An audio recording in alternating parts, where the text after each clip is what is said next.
अस्सलामुअलैकुम दोस्तों, कैसे हैं सब? उम्मीद करता हूँ सब खैरियत से होंगे और मज़े में होंगे और हमारे लेक्चर एंजॉय कर रहे होंगे। अगर अभी तक आप लोगों ने हमारे चैनल को सब्सक्राइब नहीं किया तो ज़रूर सब्सक्राइब कीजिए ताकि हमारी हर आने वाली वीडियो आपको वक्त पर मिल सके। जैसा आप लोगों को पता है कि हमारे 10th क्लास के लेक्चर स्टार्ट हैं और आज का हमारा जो लेक्चर है वो है सिंपल पेंडुलम। मतलब हम सिंपल पेंडुलम को प्रूव करेंगे और ये बताएंगे कि सिंपल पेंडुलम जो मोशन परफॉर्म करिए वो आपके पास क्या है, सिंपल हार्मोनिक मोशन। मतलब इसका मतलब ये हुआ कि इससे पहले हमने सबसे पहले सिंपल हार्मोनिक मोशन को डिस्कस की, फिर हमने बता दिया कि सिंपल हमारे पास 3 किस्म के एग्जांपल लेंगे और वो बताएंगे कि वो क्या है, वो सिंपल हार्मोनिक मोशन परफॉर्म करती है। क्योंकि हमने उसी वीडियो में आपको बताया था कि हमारे पास हर मोशन सिंपल हार्मोनिक मोशन नहीं होती, उसके लिए कुछ शराइत होती है और वो जो भी मोशन वो शराइत ओबे करेगी तो वो वाली मोशन आपके पास सिंपल हार्मोनिक मोशन होगी, अदरवाइज वो सिंपल हार्मोनिक मोशन नहीं होगी।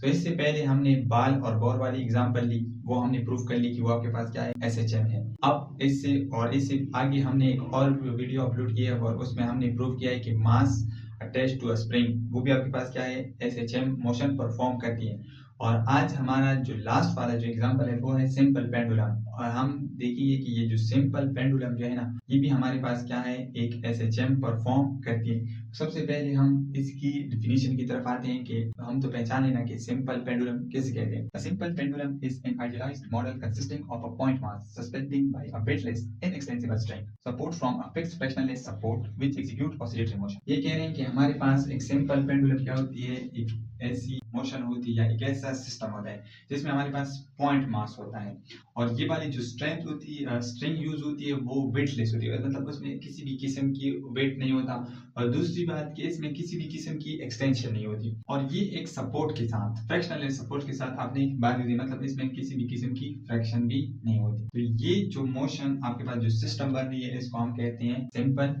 पेंडुलम। अब सिंपल पेंडुलम तो आ गई, तो सिंपल पेंडुलम ये वाली सिस्टम बन गई आपके पास एक सिंपल पेंडुलम।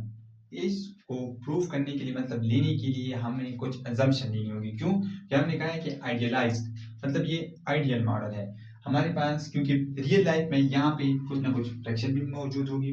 दूसरी बात, जब ये मोशन परफॉर्म कर रही है तो इसमें ए रेजिस्टेंस ये मोशन को डिटेक्ट करेगी, मतलब डिफेक्ट कर देगी तो खराब करेगी। तो इस वजह से हमने कहा है कि ये आइडियलाइज्ड मॉडल है। आइडियल की बात आ गई तो हम कुछ ना कुछ assumption लेंगे। तो assumption क्या होगी कि size of the Bob less than the length of the string, मतलब जो बॉब की ये जो साइज होगी ना वो इससे छोटी होगी, यहाँ पे मैथमेटिकल हमने लिखा है। दूसरी, mass of the Bob greater than the mass of the string, दूसरी assumption ये होगी कि इसकी मास इससे ज्यादा होगी। क्यों ज्यादा होगी? क्योंकि ये मोशन परफॉर्म करेगा तो ये स्ट्रिंग को अपने पास पीछे लेके आएगी, अदरवाइज अगर ये इसकी ज्यादा नहीं है तो ये वापस लेके स्ट्रिंग को वापस लेके आ ही नहीं सकती, तो इस वजह से ये सिंपल हार्मोनिक मोशन परफॉर्म ही नहीं करेगा। तीसरी जो आपके पास है वो है नॉन स्ट्रेचेबल स्ट्रिंग। तो स्ट्रिंग आपके पास कैसी होनी चाहिए कि वो आपके पास नॉन स्ट्रेचेबल हो, मतलब उसमें किसी भी किस्म की स्ट्रेचेबल नहीं होगी। तो ये डिफिनेशन हो गई और ये इसके कुछ अजम्पशन हो गई। अब हमने आगे जाना है और ये प्रूव करना है कि ये जो आपके पास मोशन कर रही है ये आपके पास कैसी है। सबसे पहले आप क्या करें कि यहाँ पे ये लेंथ इस पोजीशन पे खड़ी है, इसमें किसी भी किस्म की मोशन नहीं है। अब वेट कहाँ पे है, डाउनवर्ड है और यहाँ पे टेंशन लगी है, टेंशन की वैल्यू कहाँ पे, टी ऊपर की तरफ। इन दोनों ने आपस एक दूसरे को बैलेंस किया हुआ है, तो ये क्या है आपके पास एक इक्विलिब्रियम पोजीशन पे है। अब आप क्या करें, इसको इस डिस्टेंस पे ले आए। देखिए इस डिस्टेंस पे ले आने के लिए ये क्या हो रही है, कर्व पाथ में जाएगी तो ये यहाँ पे आ जाएगी। मैंने आपको डायग्राम में बताया भी है। तो ये इधर मोशन कर ली ये कर्व, अब इधर आपने लिखा है तो इसमें कुछ रिस्टोरिंग फोर्स स्टोर हुई है। जैसे ही आप इसको छोड़ेंगे तो ये इस तरह मोशन परफॉर्म करना शुरू कर देगी। लेकिन परफॉर्म करने से पहले हमें तो ये पता चले ना कि यहाँ पे कौन सी ऐसी मोशन है, कौन सा ऐसा फैक्टर है जो इसको इस मोशन पे लाने के लिए मजबूर कर रही है। तो अगर आप देखिए तो यहाँ पे वेट के दो कंपोनेंट हमारे पास बन रहे हैं। ये वेट इधर डाउनवर्ड है लेकिन वेट के दो कंपोनेंट बन रहे हैं, एक इसकी mg cos थीटा और दूसरा mg sin थीटा। ये वेट का फार्मूला है mg। ये एंगल बन रही है और ये बिल्कुल ये वाला जो फैक्टर आ रहा है mg cos थीटा वाला, ये इस टेंशन को बैलेंस कर रही है। लेकिन ये वाला इस डायरेक्शन पे है, ये वाला जो कंपोनेंट है ना ये mg sin थीटा, ये इसको क्या करिए, मजबूर करिए कि आप इस डायरेक्शन में मोशन करें।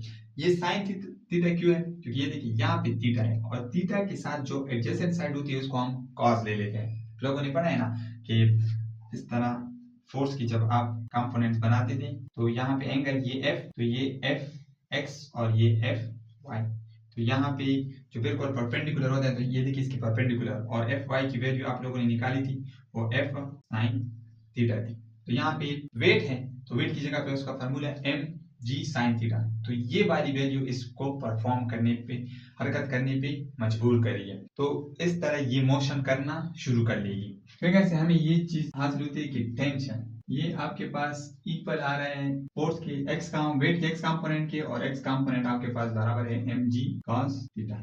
ये आपके पास एक इक्वेशन आ गई। दूसरी आपके पास जो डायग्राम से आल्सो फ्रॉम फिगर ये जो रिस्टोरिंग फोर्स है ये आपके पास बराबर है, और ये आपके पास इसकी वैल्यू आ जाएगी एम जी साइन थीटा। यहाँ पे ये इक्वेशन 2, मतलब इसमें जो रिस्टोरिंग फोर्स परफॉर्म हो रही है, जो काम कर रही है वो साइन थीटा की वजह से हो रही है। अब यहाँ पे ये तो हमें एम जी की वैल्यू पता है, साइन थीटा की वैल्यू हमें नहीं पता। अब साइन थीटा की वैल्यू हमने किस तरह निकालनी है, ये हमारा मेन काम है। अगर ये मिल गई तो इससे हमारे पास जो इक्वेशन है वो क्लियर हो जाएगी और हमारा काम भी आसान हो जाएगा। अच्छा, अब यहाँ पे देखिए ये वाली जो मोशन परफॉर्म कर रही है ना, यहाँ पे ये कर्व पाथ में है। हम कर्व में ये नहीं ले सकते, ट्राइंगल नहीं ले सकते। तो कर्व में ट्राइंगल लेने के लिए हमने क्या करना होगा, इस थीटा को छोटा करना होगा। देखिए अगर इस तरह मैं आपको एग्जांपल दे दूं तो ये देखिए, अब ये इस तरह कर्व में मोशन करी तो मैं इसको छोटा करता जाऊं इधर तक ले जाऊं, तो अब ये जो मोशन है ये तकरीबन स्ट्रेट हो गई।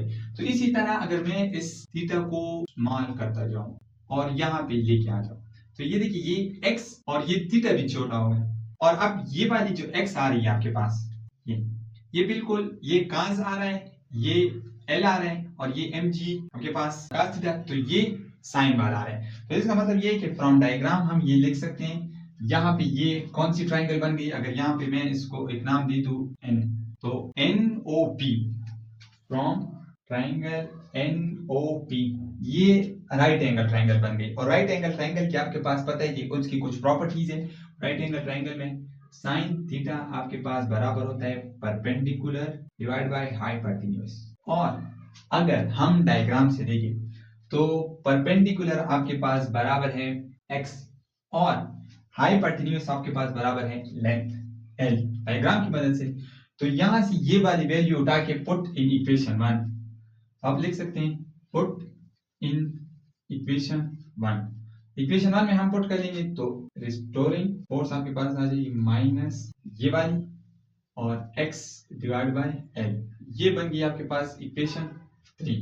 अब यहां तक तो क्लियर हो गया। अब आपको पता है कि according to Newton second law F is equal to ma के बराबर है, लेकिन यहाँ पे हमारे पास रिस्टोरिंग फोर्स है तो हम ये लगा लेते हैं। इधर इक्वेशन 4 आ गई, इन दोनों को हम कंपेयर कर लेते हैं। तो देखिए me माइनस mg xl, तो m और m cancel, minus g by l x। अब ये देखिए यहाँ पे दोबारा g बाई l आपके पास g भी कांस्टेंट है और l इसकी लेंथ तो कभी भी चेंज नहीं होगी, कहाँ पे भी, यहाँ पे भी, यहाँ पे जहाँ पे भी जाएगी। g 9.8 जमीन की सरफेस पे, तो ये दोनों कांस्टेंट है, तो इसे यहाँ पे हम लिख सकते हैं कांस्टेंट माइनस x। अब कांस्टेंट और साइन ऑफ प्रोपोर्शनलिटी को हम खत्म कर लेते हैं तो ये वाली वैल्यू आ जाती है इक्वल, और कांस्टेंट को जब आप खत्म कर लेते हैं तो साइन ऑफ प्रोपोर्शनलिटी आ जाती है। तो इससे हमें क्या बात जाहिर हो गई, इससे हमारे पास ये बात जाहिर हो गई कि आपके पास जो सिंपल पेंडुलम है वो भी आपके पास SHM मतलब सिंपल हार्मोनिक मोशन परफॉर्म कर रही है, क्योंकि उसमें भी जो एक्सेलरेशन है वो क्या है, डायरेक्टली प्रोपोर्शनल है। किस चीज की, आपके पास डिस्प्लेसमेंट की डायरेक्टली प्रोपोर्शनल है।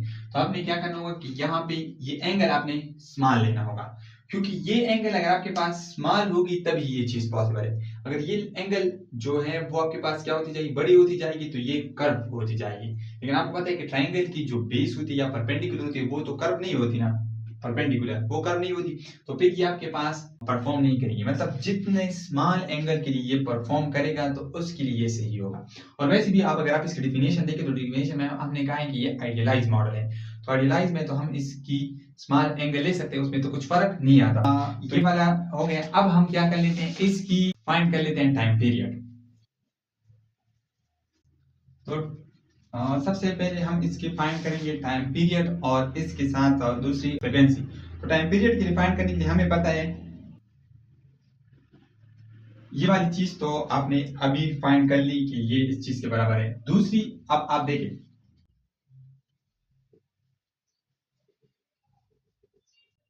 जब साइन ऑफ प्रोपोर्शनलिटी को आप खत्म कर लेते हैं तो यहाँ पे कांस्टेंट आ जाती है और आपको पता है कि आपके पास हेयर जो कांस्टेंट आपके पास बराबर है वो आपके पास है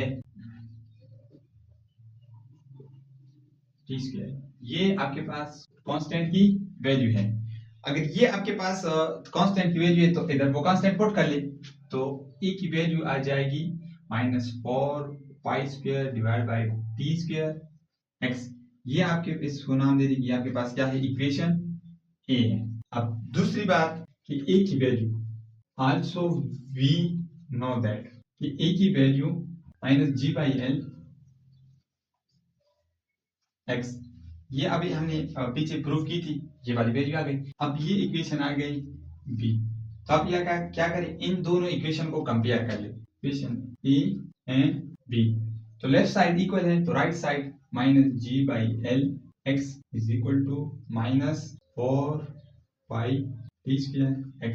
यहाँ पे क्या होगा, ये माइनस और ये माइनस कैंसल, x और x कैंसल, आपके पास रह जाएगी g/l is equal to 4 pi square divide by T square. हमने टाइम पीरियड फाइंड करनी है तो वो उधर चली जाएगी टी स्क्वायर और यहाँ पे 4 पाई स्क्वायर, ये g/l है तो l/g। क्या करें, टेकिंग स्क्वायर रूट, तो स्क्वायर रूट दोनों साइड पे ले लें, सही है। तो यहाँ से t 2 पाई l/g, तो ये आपके पास आ गई टाइम पीरियड्स की वैल्यू 2 पाई l/g अंडर रूट। ये आपके पास इसकी वैल्यू आ गई। अच्छा, यहाँ से इससे कुछ एमसीक्यूज आते हैं। पहले एमसीक्यूज ये आते हैं कि अगर t की वैल्यू g की वैल्यू बढ़ी जाएगी तो t की वैल्यू क्या होती जाएगी, डिक्रीज होती जाएगी। याद रखिए कुछ की पॉइंट्स है। पहला पॉइंट ये है कि जब g की वैल्यू बढ़ेगी तो t की वैल्यू डिक्रीज होती जाएगी। दूसरी, अगर l की वैल्यू इंक्रीज होती जाएगी तो t की वैल्यू भी इंक्रीज होती जाएगी। तीसरी आपके पास ये है कि आपके पास एमसीक्यू जाएगा कि अगर हम मास को 4 गुना बढ़ा दें तो टाइम पीरियड में क्या फर्क आएगा। तो फार्मूले में देखिए क्या कहीं आपको m नजर आ रहे हैं, नहीं है ना। तो इसका मतलब ये है कि अगर टाइम पीरियड को आप 5 गुना बढ़ाए 10 गुना बढ़ाए मास को, टाइम पीरियड सेम रहेगी, टाइम पीरियड में किसी भी किस्म की चेंज नहीं आएगी। और दूसरी आपके पास ये टाइम पीरियड, अगर आप आइडियलाइज बात कर रहे हैं, मतलब फ्रैक्शन कोई भी चीज नहीं हो रही है, आइडियल केस की हम बात करें तो ये पे टाइम पीरियड आपके पास एम्पलीट्यूड से जो है ना वो आजाद है, एम्पलीट्यूड से भी इसमें किसी भी किस्म की फर्क नहीं आ रही। अगर याद रखिए, दोबारा मैं बता रहा हूँ, अगर वो आप कह रहे हैं कि अगर हमारे पास सिस्टम आइडियलाइज्ड है तो फिर एम्पलीट्यूड से उस पे टाइम पीरियड पे कुछ फर्क नहीं पड़ता। 4 पॉइंट्स है। पहला पॉइंट ये है कि अगर हम टाइम पीरियड जो है ना वो डायरेक्टली प्रोपोर्शनल है, लेंथ जितनी बढ़ेगी ये भी उतनी ही बढ़ती जाएगी। दूसरी, अगर g की वैल्यू ज्यादा होती जाएगी तो ये कम होती जाएगी। इसी तरह तीसरी, independent of mass, independent of mass मतलब मास से ये इंडिपेंडेंट है। तीसरी, चौथी, आइडियलाइज किसकी बात हो रही है कि ये आपके पास इंडिपेंडेंट ऑफ एम्पलीट्यूड, मतलब ये चीज आपके पास, ये 4 की पॉइंट्स हैं, एमसीक्यूज के लिए आ सकते हैं। ये 4 की पॉइंट्स है, लेकिन एम्पलीट्यूड की याद रहे कि ये आपके पास आइडियलाइज्ड केस की है। अगर ये रियल लाइफ के केस हो तो फिर ये डिपेंड कर सकते हैं, ठीक है। अब यहाँ पे टाइम पीरियड हो गया, अब हम फाइंड करते हैं फ्रीक्वेंसी। तो फ्रीक्वेंसी के लिए हमें पता है कि frequency is equal to 1/t, मतलब ये एक दूसरे के इनवर्स है। तो फ्रीक्वेंसी आपके पास क्या आएगी, 1/2 पाई l/g अंडर रूट। तो इसको लिखने का तरीका क्या है कि हम इसको इस तरह लिख लेते हैं 1/2 पाई, ये चेंज कर लेते हैं g/l, सही। अब यहाँ पे भी कुछ इसी तरह की पॉइंट बनते हैं कि अगर लेंथ ज्यादा होगी तो फ्रीक्वेंसी कम होगी और अगर g ज्यादा होगा तो फ्रीक्वेंसी ज्यादा होगा। इसी तरह फ्रीक्वेंसी भी आपके पास मास से आजाद है। और चौथी, ये भी एम्पलीट्यूड पे डिपेंड नहीं करती। तो ये था आज का लेक्चर। इस हवाले से कोई क्वेश्चन हो तो हमें कमेंट सेक्शन में जरूर बताइए। ओके, अल्लाह हाफिज।